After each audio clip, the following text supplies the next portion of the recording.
Special मैं आप सबके लिए रखना चाहूंगी। मेरा साथ दीजिएगा जरूर, क्योंकि यहाँ पे सभी लोगों को ये गीत याद आएगा। ये बहुत ही प्यारा सा गीत है, सुनिएगा। मेरी जिंदगी सवारी मुझको गले लगा के बैठा दिया फलक पे, मुझे खाक से उठा के, और यारा तेरी यारी को मैंने तो खुदा माना, याद करेगी दुनिया तेरा मेरा अफसाना। ये गाना क्या बात है रोहित भैया, ये गाना कौन सा है, याद है किसी को? तेरे जैसा यार कहा। मेरे साथ गाइएगा, बहुत अच्छा लगेगा। थोड़ा सा दूरी हो चुकी है, नहीं तो मैं आप लोग के बीच में आती। खैर कोई बात नहीं, मेरे साथ गाइए, जहाँ से है वहीं से गाइए, अच्छा लगेगा। तेरे जैसा यार कहा, कहा ऐसा यार आना, याद करेगी दुनिया तेरा मेरा अफसाना। तेरी जैसा यार कहा, कहा ऐसा यार आना।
हर एक रिश्ता बेवफा हो सकता है, लेकिन दोस्ती का ऐसा रिश्ता होता है जो दोस्ती में कभी दगा नहीं हो सकती।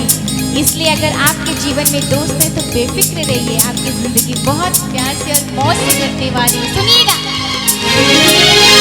जिंदगी सवारी मुझको गले लगा के बैठा दिया पलक पे, मुझे खाक से उठा के, यारा तेरी यारी को